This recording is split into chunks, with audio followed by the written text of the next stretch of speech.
Welcome to the Srivastava classes. तो आज हम करने वाले हैं हमारी हिंदी की जो यूनिट सेकंड है उसका हम उसे आगे कंटिन्यू करने वाले। तो देखो यार, शुरू करने से पहले एक बार फिर से मैं आपको बता देती हूँ, हमारा जो मध्यकाल है, क्या है हमारा मध्यकाल, उसको हिंदी के साहित्य में 2 पार्ट्स के अंदर डिवाइड किया हुआ है। यानी कि साहित्य में उसको 2 पार्ट्स के अंदर डिवाइड किया हुआ है। एक है हमारा भक्ति काल और दूसरा है हमारा रीतिकाल। तो हम अभी इस वक्त करने वाले हैं हमारा भक्ति काल। भक्ति काल को पूर्व मध्यकाल भी बोलते हैं। क्या बोलते हैं? पूर्व मध्यकाल भी इसको बोला जाता है। हिंदी साहित्य का भक्ति काल जो है वो 1318 ईस्वी से लेकर 1643 ईस्वी तक माना जाता है। तो इसको कब तक माना जाता है? 1318 यानी 1318 से लेकर 1643 तक। ये काल मुख्य रूप से भक्ति भावना को दिखाता है। तो ये जो हमारा भक्ति काल है ये मुख्य रूप से भक्ति भावना को दिखाता है। यानी कि इसके अंदर जितना भी मतलब उस टाइम पे जितने भी साहित्य वगैरह थे उन सब में भक्ति को बहुत ज़्यादा मेन रखा गया है। और उस टाइम पे धार्मिक स्थिति भी मतलब इस काल के अंदर मेन रूप से जो भक्ति भावना है उसको दर्शाया गया है। नेक्स्ट है हमारा जो पॉइंट है वो है भक्ति काल की परिस्थितियाँ। तो उस टाइम पे कैसी परिस्थितियाँ थी, यानी कि धार्मिक परिस्थिति कैसी थी, सामाजिक परिस्थिति कैसी थी, राजनीतिक परिस्थिति कैसी थी। अब हम एक एक करके उनको देखेंगे, ठीक है। तो स्टार्ट करते हैं अपनी धार्मिक परिस्थिति से। फर्स्ट पॉइंट हमारा वैदिक धर्म का बोलबाला था। तो देखो यहाँ भक्ति काल यानी कि पूर्व मध्यकाल के समय पर वैदिक धर्म का बोलबाला था। उस टाइम पे वैदिक धर्म बहुत ज़्यादा प्रचलित था।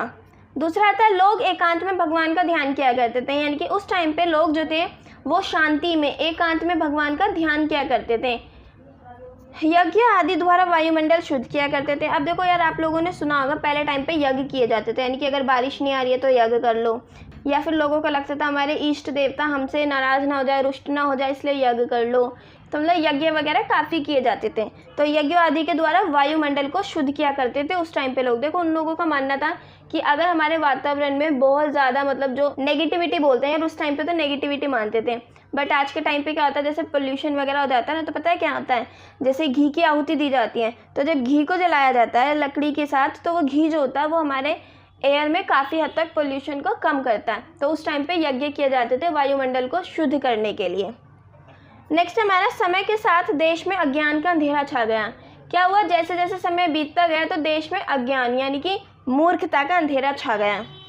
अनेक देवी देवताओं की मूर्तियां बनाई जाने लगी। अब यानी कि क्या हुआ, हिंदू धर्म के अंदर बहुत सारे देवी देवताओं की मूर्तियां बनाई जाने लगी और ब्रह्मा विष्णु शिव राम कृष्ण आदि की मूर्तियों की पूजा होने लगी। जैसे कि आज के टाइम पे हम करते हैं, हमारे शिव जी हैं, ब्रह्मा विष्णु जी राम कृष्ण, तो आज के टाइम पे हम इन सब भगवानों की मूर्तियों की पूजा करते हैं। तो वो उस टाइम से शुरू हो गया। उस टाइम पे मूर्तियों की पूजा जो थी वो शुरू हो गई। व्यक्तियों के वंश और जाति को प्रधान माना जाने लगा। यानी कि देखो क्या था पहले टाइम पे, यानी कि जो आदमी होता था, एक व्यक्ति क्या काम कर रहा है उसके काम को उसकी जाति के ऊपर रखा जाता था। यानी कि ये फ़र्क नहीं पड़ता कि वो किस जाति का है किसका नहीं है, वो काम क्या कर रहा है ये मैटर करता है। बट क्या हुआ, जैसे ही भक्ति काल आया तो व्यक्ति का वंश यानी कि वो किस वंश में पैदा हुआ है, उसकी जाति क्या है, इसको ज़्यादा प्रधान माना जाने लगा। यानी कि इसको ज़्यादा फोकस करने लग गए लोग कि इसकी जाति क्या है, छोटी जाति ऊँची जाति, मतलब इस तरीके से कैटेगराइज कर दिया। महात्मा बुद्ध ने धार्मिक अवस्था में सुधार करने का बीड़ा उठाया। तो भक्ति काल में महात्मा बुद्ध ने धर्म की अवस्था में सुधार करने का बीड़ा उठाया था। स्वामी शंकराचार्य ने भारत में बौद्ध धर्म को उखाड़ फेंका। अब जैसे ही मतलब महात्मा बुद्ध के बाद स्वामी शंकराचार्य आए तो क्या हुआ, स्वामी शंकराचार्य ने भारत से बौद्ध धर्म को पूरी तरीके से उखाड़ फेंका। भगवान महावीर के पंथ, अब देखो भगवान महावीर है, उनका पंथ जो है जैन धर्म। तो जैन धर्म ने अहिंसा यानी कि लड़ाई झगड़े ना करना, इन सब का मतलब अहिंसा का बहुत ज़्यादा प्रचार किया। आप लोगों ने सुना होगा महात्मा गांधी ने अहिंसा आंदोलन उठाया था। यानी कि हम आंदोलन करेंगे लेकिन उसमें हम हिंसक नहीं होंगे, बिल्कुल भी लोगों को नुकसान नहीं पहुँचाएंगे। तो भगवान महावीर ने पंथ यानी कि उनके जो पंथ था जैन धर्म ने अहिंसा का बहुत ज़्यादा प्रचार किया। और इतना प्रचार किया यानी कि उस टाइम पे अहिंसा की जो ये विचारधारा थी ये इतनी फैल गई कि देश में जो थी नपुंसकता की सीमा लांघ गया हमारा देश। यानी कि उस टाइम पे लोगों ने लड़ना झगड़ना सब छोड़ दिया, किसी को कुछ कहना बंद कर दिया। मतलब अगर कोई उनके साथ कुछ गलत भी कर रहा है तो लोगों ने गलत सहना शुरू कर दिया। तो उस टाइम पे देश जो था वो नपुंसकता की सीमा लांघ गया था। पाखंड, निकम्मापन, स्वार्थ और निर्धनता ने जनता को घेर लिया। तो क्या हुआ, लोग दिखावे में पड़ने लगे। निकम्मापन, स्वार्थ यानी कि लालचीपन और गरीबी ने जनता को घेर लिया था। मुसलमानों की अवस्था भी कुछ ऐसी ही थी। वो भी बाहरी आडंबरों में यानी कि दिखावे पर ज़्यादा बल देते थे। यानी कि वो भी उनके यहाँ पे भी एक माला फेरते हैं, वो भी नमाज, पूजा, रोजे, मतलब इन सब में ज़्यादा लग गए। जैसे हिंदू धर्म अपने आडंबरों में लग गए, तो ऐसे ही मुस्लिम धर्म जो था वो भी दिखावे में, आडंबरों पर उन पर भी ज़्यादा बल दिया उन लोगों ने भी। तो ये तो थी धार्मिक स्थिति। अब बात करते हैं हम राजनीतिक स्थिति की। तो भारत की राजनीतिक दशा सम्राट हर्षवर्धन के बाद से ठीक न थी। यानी कि देखो, जो सम्राट हर्षवर्धन थे उनके टाइम तक तो भारत की राजनीतिक दशा जो थी, स्थिति जो थी, वो काफ़ी हद तक ठीक थी। बट जैसे ही इनकी मृत्यु हुई, इनकी मृत्यु के बाद जो राजनीतिक दशा थी वो खराब होने लगी। उनके बाद केंद्रीय शासन जो था वो निर्बल हो गया और भारत के विभिन्न भागों पर राजपूतों और विदेशी जातियों का अधिकार हो गया। यानी कि पहले तो हर्षवर्धन का सारा राज था, लेकिन अब क्या हुआ, बहुत सारे ऐसे हिस्से हैं जहाँ पे राजपूतों ने राज करना शुरू कर दिया और विदेशी जातियाँ आने लगी बाहर से, जिन्होंने भारत पर अपना अधिकार कर लिया।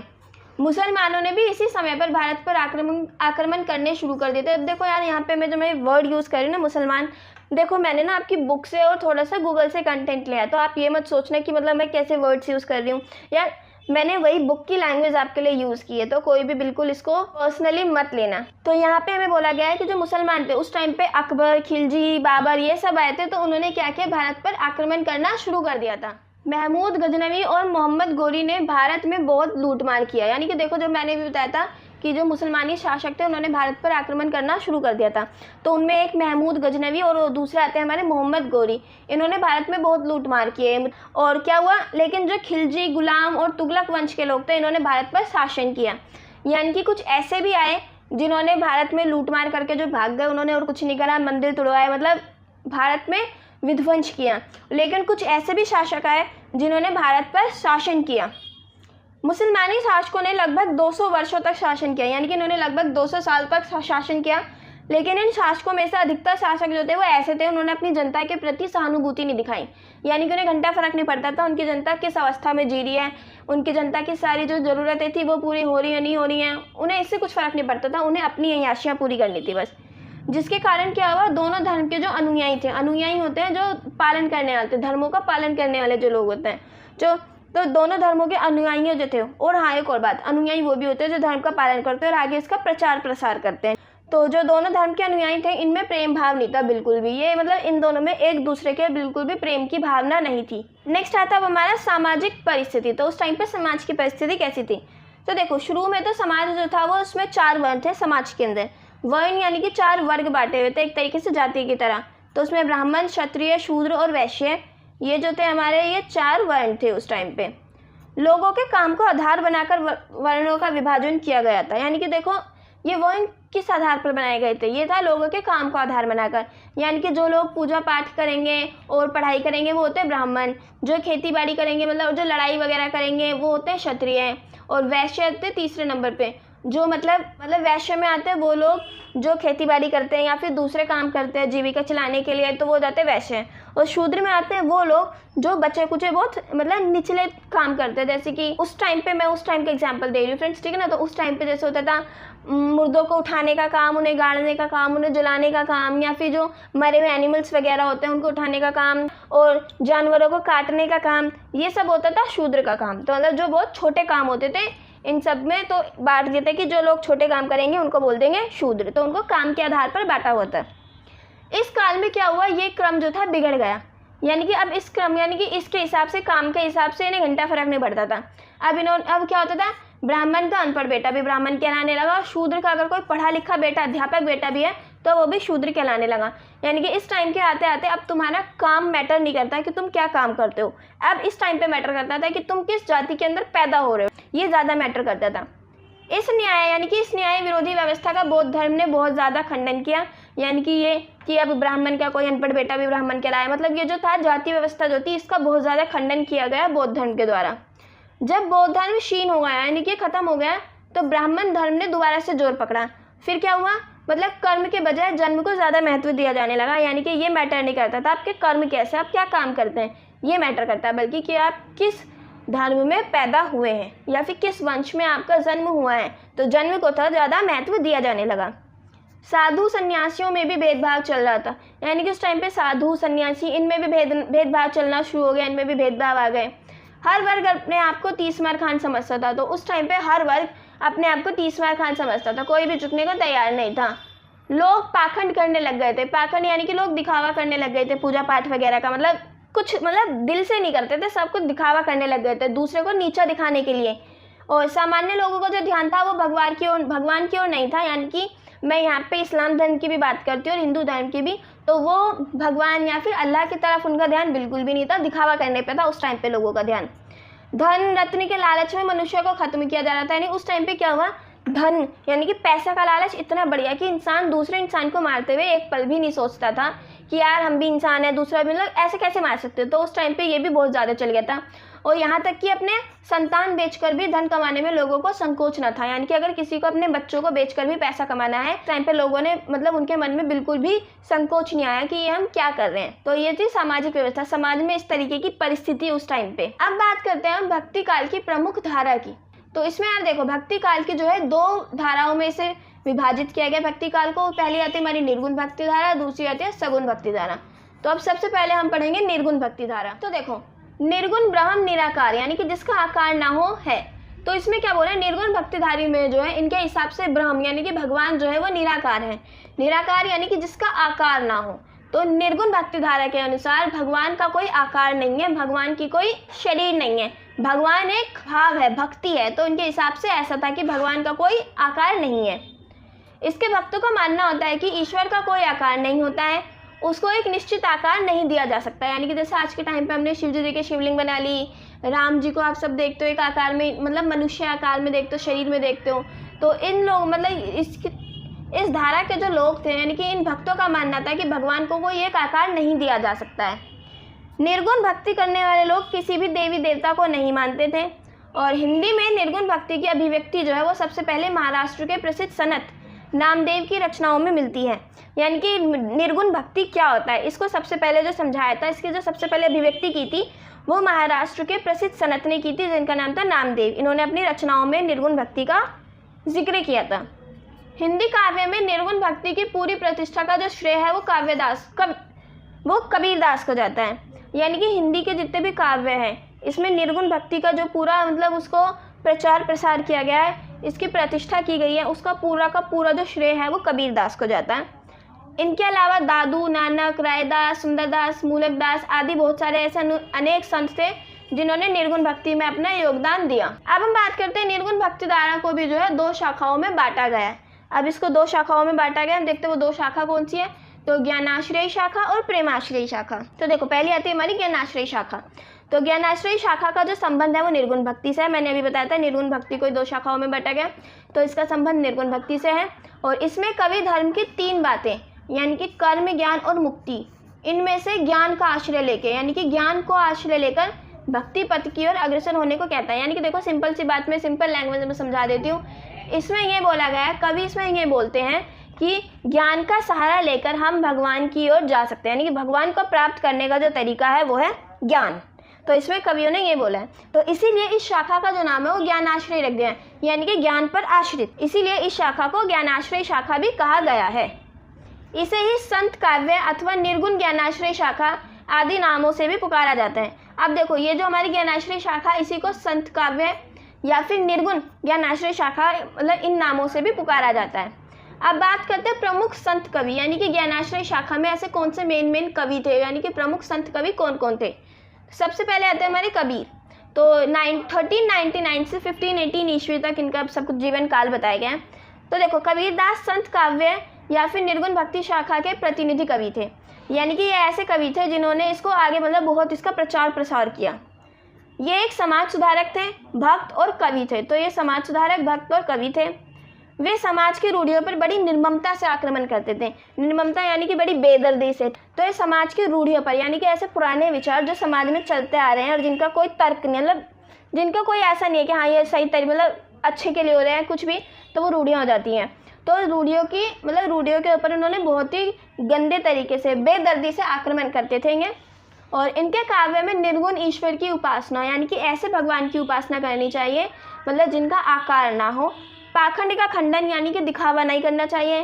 जाति का विरोध किया गया और सदाचार आदि का वर्णन किया गया।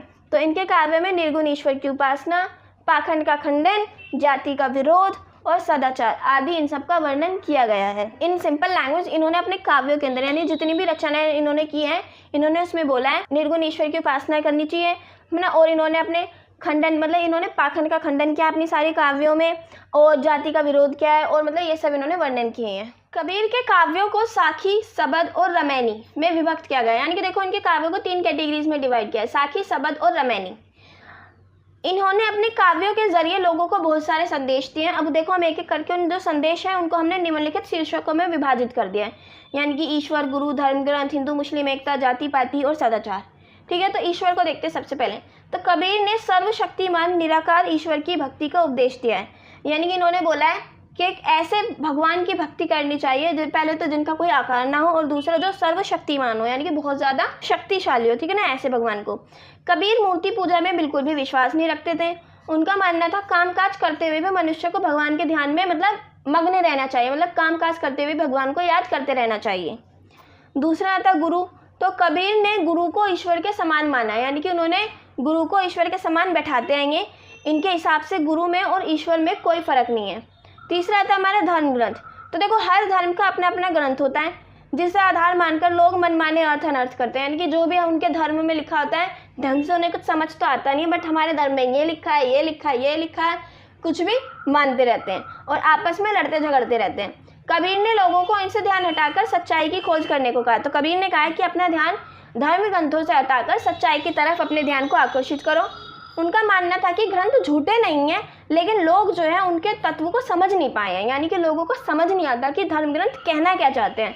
उन्होंने धर्म ग्रंथ को झूठा नहीं बताया है। नेक्स्ट आता है हमारा जो टॉपिक है वो है हिंदू मुस्लिम एकता। तो देखो कबीर ने दोनों धर्मों को समान बताया है और उनकी दृष्टि से सब लोग एक ही भगवान की संतान है। उनके हिसाब से भगवान अलग अलग नहीं है, एक ही भगवान होते हैं। और अपनी वाणी द्वारा उन्होंने दोनों धर्मों को जोड़ने का महान कार्य किया। उन्होंने बहुत कोशिशें की, ऐसे काम किए जिनसे दोनों धर्म आपस में जुड़ सके। नेक्स्ट आता है हमारा जाति पाति। तो देखो दोनों धर्मों के लोग अनेक जातियों में बटे हुए थे, यानी कि अलग अलग जातियां बटी हुई थी धर्मों के अंदर। हर जाति अपने आप को ऊंचा समझकर अभिमान में डूबी रहती थी कि हम सबसे ऊपर, हम सबसे ऊपर, हम सबसे ऊपर। तो कबीर ने क्या कहा कि गुणों को प्रधान मानना चाहिए, ना कि जाति को। तो उन्होंने गुणों को प्रधान माना और जाति को तुच्छ। उनके हिसाब से जाति कुछ भी हो, उन्हें जाति मैटर ही नहीं करती, इंसान के गुण मैटर करते हैं। नेक्स्ट आता है हमारा सदाचार। तो देखो कबीर सत्य, अहिंसा, शील यानी कि शांति, संतोष, दया, क्षमा आदि के पालन पर विशेष बल देते हैं। कबीर के हिसाब से सच, अहिंसा, शांति, संतोष, दया और माफ़ करने जो जितने भी सारी मतलब आदतें हैं एक इंसान के अंदर, ये सब होनी चाहिए। उनके द्वारा सदाचार ही प्रभु भक्ति का प्रमुख द्वार है। तो इनके हिसाब से अगर आपको प्रभु की प्राप्ति करनी है, यानी कि भगवान को प्राप्त करना है, तो उसके लिए आपके अंदर ये सभी गुण होने चाहिए। तो देखो यार एक छोटा सा मैंने मतलब कुछ पॉइंट्स थे जो आपकी बुक में नहीं थे, इस वाले टॉपिक में तो मैंने ऐड किए हैं।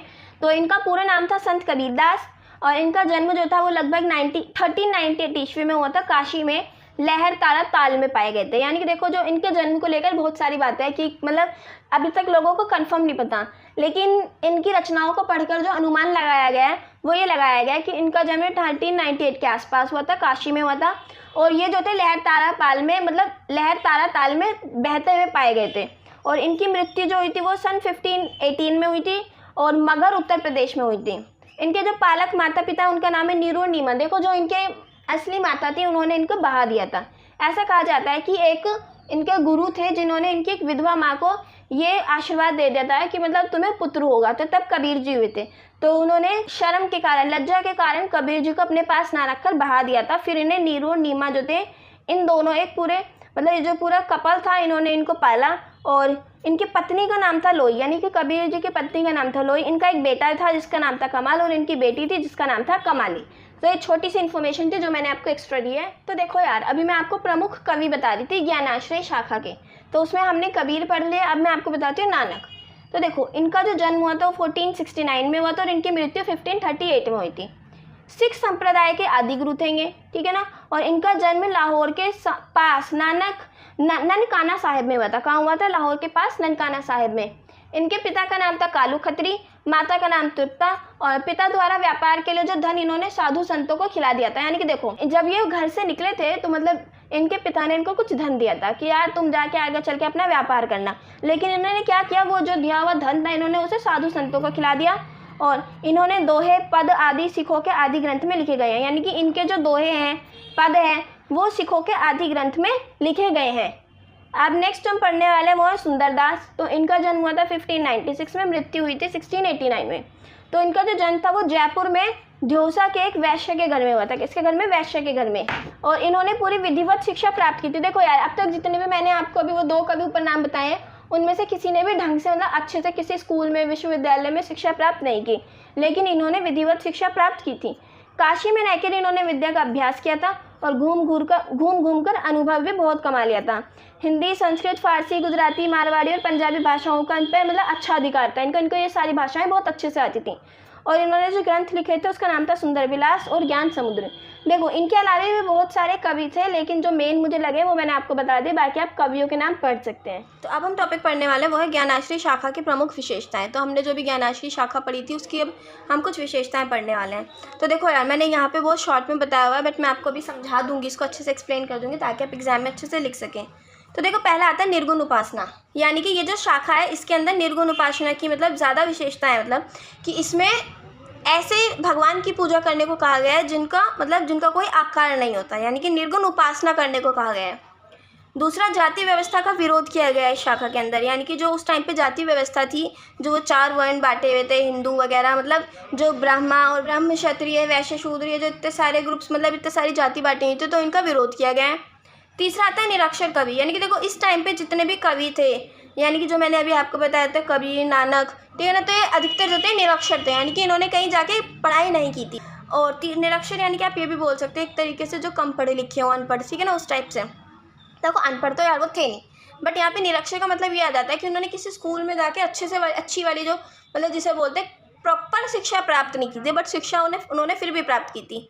फोर्थ आ जाता है हमारा पाखंड विरोध, यानी कि इसमें दिखावे का विरोध करने की बात कही गई है कि दिखावा नहीं करना चाहिए, ठीक है ना, इन सब का। फिफ्थ आता है हिंदू मुस्लिम की एकता की इसमें बात कही गई है। और सिक्स्थ आता है हमारी गुरु की महत्ता, यानी कि इस शाखा के अंदर गुरु को बहुत ज़्यादा महत्व दिया गया है कि गुरु जो होता है वो बिल्कुल भगवान के बराबर होता है। नेक्स्ट जो हम करने वाले हैं वो है प्रेमाश्रयी शाखा। अब देखो यार, अभी हमने पहले पढ़ी थी हमारी ज्ञानाश्रयी शाखा, अब दूसरे हम पढ़ने वाले हैं प्रेमाश्रयी शाखा।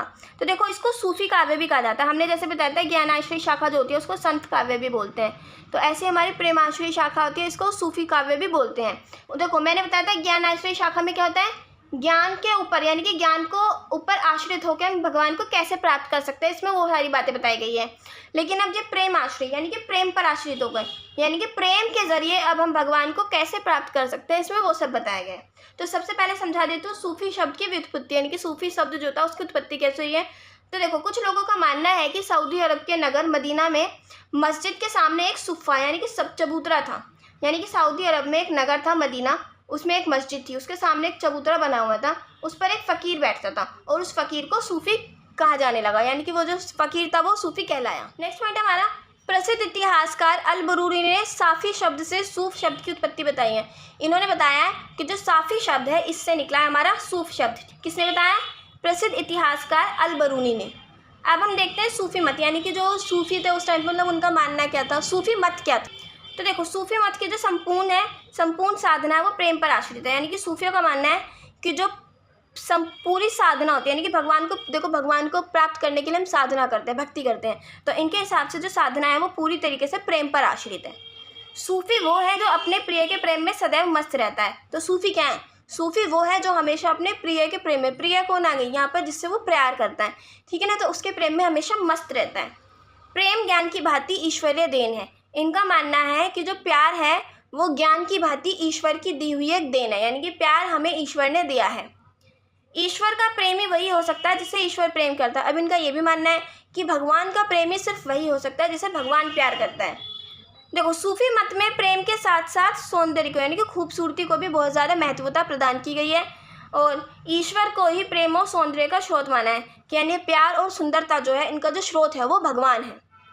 संत काव्य की तरह, देखो संत काव्य हमने पीछे पढ़ा था, उसकी तरह सूफी काव्य में भी गुरु को बहुत ज़्यादा महत्व दिया गया है। उनके लिए भी गुरु जो है सबसे ऊपर होता है और इसमें प्रेम का जो आश्रय है, प्रेम का आश्रय लेकर भगवान तक जाने का तरीका बताया गया है, इसलिए इसे प्रेमाश्रय शाखा भी कहते हैं। तो ये क्लियर हो गया होगा। नेक्स्ट हम करने वाले हैं प्रेमाश्रय शाखा, यानी कि सूफी काव्य की क्या क्या विशेषताएं हैं। तो उसमें फर्स्ट आता है निर्गुण ईश्वर में विश्वास, यानी कि यार देखो प्रेमाश्रय शाखा में भी जो भक्त थे, लोग थे, कवि जो थे, वो भी निर्गुण ईश्वर की मतलब निर्गुण ईश्वर में विश्वास रखते थे। उनके हिसाब से भी भगवान का कोई आकार नहीं होता है, कुछ नहीं होता है, ठीक है। नेक्स्ट आता है हमारा गुरु की महिमा, यानी कि इन्होंने भी अपने काव्यों में गुरु को बहुत ज़्यादा ऊपर माना है, इनके हिसाब से भी गुरु सर्वश्रेष्ठ हैं।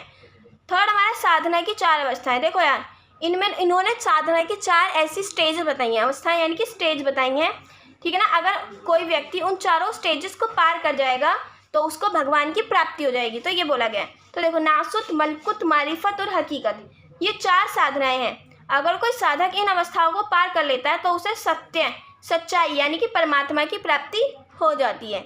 नेक्स्ट आता है हिंदू मुस्लिम एकता। तो देखो इसमें भी जो कवि है उन्होंने हिंदू मुस्लिम की एकता की बात कही है। और नेक्स्ट है शैतान को बाधक मानना। देखो यार सूफी कवियों ने जो है खुदा और परमात्मा की प्राप्ति के रास्ते में बाधक के रूप में शैतान को बोला है, यानी कि अगर कोई भगवान की प्राप्ति करना चाहता है, फिर खुदा को प्राप्त करना चाहता है, तो बीच में जो रुकावटें आती हैं, बाधक आते हैं, उन्हीं को उन्होंने शैतान का नाम दे दिया गया है। नेक्स्ट आता है प्रबंधात्मकता, यानी कि सूफी रचनाएं जो है वो प्रेम आख्यानक यानी कि प्रेम से संबंधित है, यानी कि प्रबंध काव्य है, तो उन्हें प्रेम कथाओं के यानी कि उनके अंदर प्रेम कथाओं के वर्णन है, इसलिए इनको प्रबंधात्मकता भी बोला गया है।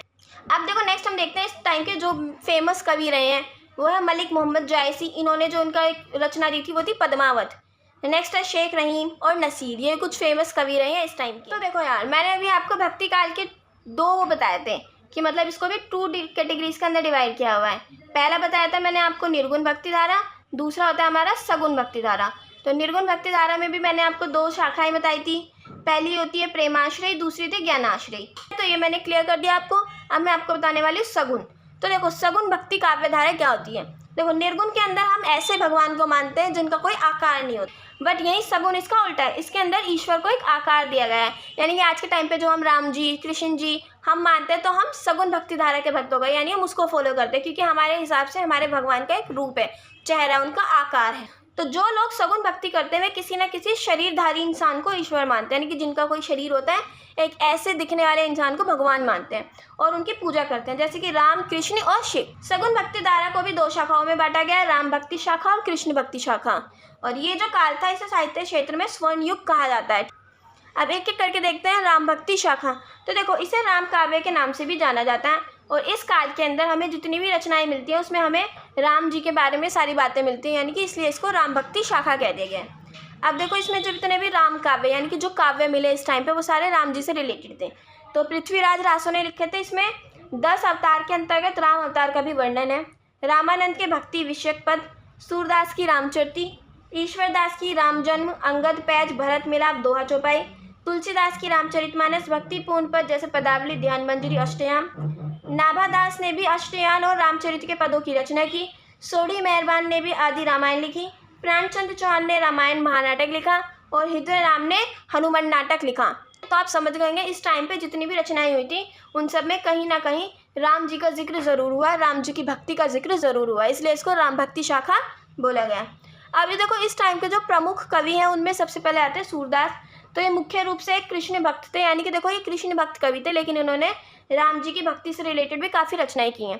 तो इन्होंने राम के बारे में भी पदों की रचना की है, इसलिए ये राम भक्ति शाखा के कवियों में भी आते हैं। सूर ने, देखो यहाँ पे सूरदास लिखा है, शॉर्ट फॉर्म में सूर बोला गया है। सूर ने राम के बारे में जो पद लिखे हैं वे सूर रामचरित्र और सूर सरावली है, यानी कि वो ये 2 नाम दे दिए गए हैं उनको, सूर रामचरित्र और सूर सरावली। अब बात करते हैं तुलसीदास। इस टाइम के सबसे मेन कवि थे, जो मेन थे वो थे तुलसीदास, इसलिए मैंने इसको 2 स्टार कर दिया। तो मैंने निर्गुण धारा बताई थी, तो उस टाइम के मैंने आपको बताए थे कबीर, और इस टाइम पे सबसे मेन आ जाते हैं तुलसीदास। राम काव्य के सर्वश्रेष्ठ कवि गोस्वामी तुलसीदास माने जाते हैं, यानी कि राम काव्य जो है इसके राम भक्ति शाखा जो है इसके जो सबसे फेमस कवि है वो गोस्वामी तुलसीदास है। इनका जन्म शूरक क्षेत्र के अंतर्गत राजापुर ग्राम में हुआ था और इनका बचपन बहुत ज़्यादा कष्ट में बीता था। इनका बचपन, इनके माता पिता का निधन जो था वो बचपन में ही हो गया था, और बचपन में ही ये राम नाम का उच्चारण करने लग गए थे, यानी कि राम राम राम तो उच्चारण करने लग गए थे। इनका एक मुँह बोला नाम था जिसको इनको राम बोला कहते थे, और इनकी पत्नी जो थी उसका नाम था रत्नावली, ठीक है ना। और जो रत्नावली थी वो दीनबंधु पाठक की पुत्री थी, और कुछ समय बाद इन्होंने अपना घर छोड़ दिया था, यानी कि 1680 संवत 1680 में बोलूँ या फिर 1623 ईस्वी में काशी में 80 घाट पर इन्होंने अपने प्राण त्याग दिए। तो देखो यार अगर जो ये संवत बोला मैंने, अगर मैं इसके अंदर 77 को माइनस कर दूंगी तो मेरा ईस्वी निकल जाएगी, और अगर ईस्वी में मैं 77 को प्लस कर दूंगी तो मेरा संवत निकल जाएगा। दोनों टाइम को बताने के अलग अलग तरीके हैं। तो वही 1623 ईस्वी में काशी में 80 घाट था, उन्होंने यहाँ पे अपने प्राण त्याग दिए थे। और 3 तारीख को शनिवार को, उस टाइम था श्रावण शुक्ल, यानी कि महीना जो था वो श्रावण का महीना था। गोस्वामी जी के नाम से 37 ग्रंथ पाए जाते हैं आज के टाइम पे, लेकिन सभी जो है प्रमाणिक नहीं है, यानी कि इन सब के प्रमाण नहीं है कि ये सब गोस्वामी जी ने ही लिखे हैं। नागरी प्रचारिणी सभा ने, यानी कि एक सभा थी नागरी प्रचारिणी, इन्होंने इनके निम्नलिखित यानी कि 12 ग्रंथों को प्रमाणित किया कि ये ऐसे 12 ग्रंथ है जो तुलसीदास ने लिखे हैं। तो उसमें आता है रामचरितमानस, रामलला नच्छू, दोहावली, वैराग्य संदीपनी, बरवे रामायण, पार्वती मंगल, जानकी मंगल, रामाज्ञ प्रश्नि, कवितावली, गीतावली, श्री कृष्ण गीतावली और विनय पत्रिका, मतलब विनय पत्रिका। ठीक है ना, ये ऐसे 12 ग्रंथ थे जो तुलसीदास द्वारा लिखे गए। रामचरितमानस जो है वो हिंदी जगत का अद्वितीय प्रबंध काव्य है, यानी कि ऐसा काव्य है, यानी कि इसके जैसा काव्य और कोई नहीं है, ये एक ऐसा इकलौता काव्य है। इनके काव्य में अलंकारों का प्रयोग भी किया गया है, जो काव्य सौंदर्य में 4 चंद लगा देता है, यानी कि इन्होंने अलंकारों का भी बहुत ज़्यादा इस्तेमाल किया है, जो इनके काव्यों में 4 चांद लगा देते हैं। इन्होंने रसों का भी बहुत आसानी से, यानी कि बहुत अच्छे से इन्होंने उसका इस्तेमाल किया है। रस जो है उनका प्रयोग भी इनके काव्य को बहुत सुंदर बना देता है। तुलसी यानी कि जो भाषा है उन्होंने वो प्रभावपूर्ण भाषा का इन्होंने इस्तेमाल किया है। और गोस्वामी जी ने अवध और ब्रज भाषा का भी बहुत ज़्यादा अच्छे से इस्तेमाल किया है, और इन्हें अन्य विषयों का भी ज्ञान था, यानी कि देखो अवधि और इनकी भाषा के अलावा इन्हें ऐसे बहुत सारे विषय थे जिनका ज्ञान था, जैसे कि ज्योतिष, राजनीति, आचार शास्त्र, दर्शन, काव्य शास्त्र, संगीत, मनोविज्ञान, इन विषयों का, इन सब्जेक्ट्स की भी इनको नॉलेज थी। अब देखो इस टाइम के कुछ और कवि बता रही हूँ मैं तुलसीदास जी के अलावा, तो स्वामी अग्रदास, नाभादास, हृदयराम, प्रेमचंद चौहान और महाराज विश्वनाथ सिंह, तो ये अलग ऐसे कवि थे जो इस टाइम पे दूसरे कवि थे तुलसीदास के अलावा। तुलसीदास मेन थे, इसलिए उनके बारे में मैंने आपको छोटा सा उनका इंट्रोडक्शन, उनकी इन्फॉर्मेशन दे दी है। हम देखने वाले राम काव्य की विशेषताएं। तो देखो यार, इस टाइम पे दास्य भाव की भक्ति जो थी इसमें दिखाई गई है। दास्य भाव भक्ति यानी कि आपने हनुमान जी को देखा होगा, हनुमान जी जो भक्ति करते थे राम जी की, इसमें उसको दिखाए गए हैं। यहाँ पर एक और एग्जाम्पल आता है, राम जी के जो भाई थे भरत, आपने सुना होगा भरत जो इनके भाई थे उनकी भी बहुत ज़्यादा मतलब, और लक्ष्मण जी जो थे मतलब उनका भक्ति भाव जो था अपने भाई को लेकर उसको दिखाया गया है। ठीक है ना, और दास्य भाव यहाँ पर आ जाता है हनुमान जी को। हनुमान जी राम जी को मतलब हनुमान जी थे वो अपने आप को दास मानते थे, और उनकी जो भक्ति थी उसको दिखाया गया है इसके अंदर बहुत ज़्यादा अच्छे से। ऐसे ही भरत जी और लक्ष्मण जी जो थे वो भी अपने आप को इनका दास मानते थे, सोचते थे हमारा पूरा जीवन राम जी के लिए न्यौछावर। दूसरा दिखाया मर्यादा की प्रतिष्ठा, यानी कि देखो यार राम जी को एक मर्यादा पुरुषोत्तम राम बोला गया। आपने सुना होगा राम जी को बोला गया मर्यादा पुरुषोत्तम राम, यानी कि उस टाइम पे उन्होंने जो है एक मर्यादा सेट कर दी कि बेटा कैसा होना चाहिए। ठीक है ना, ये सब उन्होंने सेट कर दिया। तीसरा आ जाता है आदर्श की स्थापना, यानी कि वही आदर्श स्थापना कर, यानी कि ये स्थापित कर दिया कि एक आदर्श बेटा, आदर्श पति और आदर्श राजा कैसा होता है। तो उन्होंने लोगों के लिए कुछ ऐसी चीज़ें स्थापित कर दी, तो आदर्श की स्थापना की। नेक्स्ट आता है भाषा प्रयोग की विविधता, यानी देखो अलग अलग भाषाओं में राम काव्य की रचना की गई, तो ये भी एक इसकी विशेषता है। और नेक्स्ट आता है हमारा प्रकृति चित्रण, यानी कि इन राम काव्यों के अंदर प्रकृति का भी काफ़ी चित्रण किया गया है। प्रकृति यानी नेचर का। देखो जब वो वहाँ पर गए थे, यानी कि उनका वनवास में गए थे, तो वो जंगल में गए थे, तो वहाँ पर जो प्रकृति थी उसका भी बहुत ज़्यादा अच्छे से चित्रण किया गया है। नेक्स्ट आती है अब हमारी कृष्ण भक्ति शाखा। देखो राम भक्ति शाखा के अंदर राम जी के जीवन से रिलेटेड सब कुछ था, कृष्ण भक्ति में कृष्ण जी से रिलेटेड है, तो इस शाखा को कृष्ण काव्य के नाम से भी जाना जाता है। और कृष्ण भक्ति साहित्य जो है वो शुद्ध धार्मिक वातावरण में रचा गया है, यानी कि एक ऐसे वातावरण में रचा गया है जो बिल्कुल शुद्ध धार्मिक वातावरण था। कृष्ण भक्ति साहित्य को प्रमुख रूप से देखो इन्हें भी 2 भागों में विभक्त किया गया है। पहला आता है जिसका प्रधान लक्ष्य था भक्ति सिद्धांत के निरूपण करना। देखो यार जो कृष्ण भक्ति के साहित्य थे इनको 2 भागों में बांटा गया। कैसे, यानी कि कुछ साहित्य तो ऐसे थे जिनमें भक्ति सिद्धांत को दिखाया गया, यानी कि भक्ति कैसी होनी चाहिए। दूसरा कृष्ण की लीलाओं को दिखाया गया, यानी कि आपने सुना होगा कृष्ण जी बचपन में क्या क्या लीलाएं करते थे उनको दर्शाया गया, तो इन 2 भागों में बांटा गया है। कृष्ण भक्त कवियों का मन जो था वो ज़्यादातर कृष्ण की मधुर लीलाओं में ही रमा है, यानी कि देखो कृष्ण भक्त कवि जो थे वो ज़्यादातर कृष्ण की जो बचपन में या फिर बड़े होकर जो उन्होंने लीलाएं की हैं उनमें ज़्यादा रमा रहा, उन्होंने उनको ज़्यादा दर्शाया है। कृष्ण भक्ति साहित्य मुक्तक और गेय पदों की शैली में रचा गया है। अब देखो कृष्ण भक्ति साहित्य है जो ये मुक्तक और गेय पद यानी कि अलग अलग शैली होती है, अलग अलग तरीके होते हैं, तो उनमें रचा गया है। अब इस टाइम के जो प्रमुख कवि थे वो थे सूरदास, कुंभन दास, परमानंद दास, कृष्णदास, चित स्वामी, गोविंद स्वामी और नंददास। तो ये कुछ प्रमुख कवि थे। अब हम इनमें से मेन जो पढ़ने वाले हैं वो सूरदास जी के बारे में पढ़ने वाले हैं। तो इनका जन्म 1478 में हुआ था, वैशाख शुक्ल में, ब्राह्मण कुल में हुआ था और सीही नामक गांव में हुआ था। इनकी जो रुचि थी वो पहले गाने में और गाने की गाना बजाने में थी। और 1496 के बाद जो थे वो गौघाट नामक स्थान पर आ बसे। क्या हुआ? गौघाट नाम एक जगह थी, यहाँ पर आ गए। 1510 में वल्लभाचार्य जो थे उनसे इनकी मुलाकात हुई, इनसे मिले और तभी से सूर के जीवन का जो लक्ष्य था वो कृष्ण की लीलाओं का गान करना हो गया। यानी कि वल्लभाचार्य जी से मिलने के बाद सूर ने अपने जीवन का लक्ष्य बना लिया कि अब जो है ये कृष्ण जी की लीलाओं को ही गान करेंगे, इनका प्रचार प्रसार करेंगे। उनके पदों में जो है दास्ता का भाव देखने को मिलता है। दास्ता यानी कि दास, यानी कि गुलामी का, जो एक तरीके से गुलामी नहीं कह सकते यार, देखो यार, अगर दास यानी कि वो जो अपने मालिक को अपना भगवान माने, तो दास्ता का जो भाव है वो देखने को मिलता है इसमें। अब बात करते हैं सूर की रचनाओं की। तो अधिकांश साहित्यकारों ने जो है सूर सारावली, साहित्य लहरी और सूर सागर को इनकी रचनाएं माना है, ठीक है ना। और इनकी मृत्यु हुई थी 1583 में पारसोली में।